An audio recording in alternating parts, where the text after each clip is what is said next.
আসসালামু আলাইকুম এভরিওয়ান। এখানে দেখতে পাচ্ছেন যে চাতালে ধান মেলা হচ্ছে।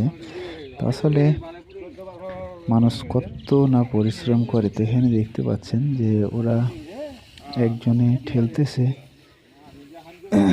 আর দুইজনে টানতেছে। তো এত এত পরিশ্রম, তারপরও আসলে মানুষের মন ভরে না। তো আসলে শেষ বেলায় গিয়ে কিছুই থাকে না।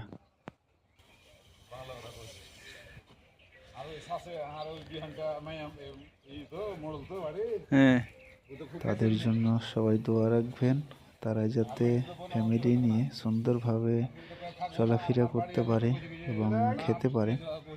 আসলে দেখেন, পেট একটা এমনই জিনিস যে নিজের কিছু না থাকলে কিছুই থাকে না।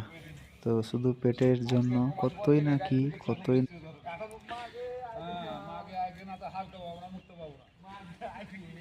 সব থেকে বড় জিনিস হচ্ছে ধৈর্য। আমারকে ধৈর্য কম, এ কারণে সমস্যা বেশি। ধৈর্য ধরতে হবে, যে কোনো জিনিসের ধৈর্যর প্রয়োজন।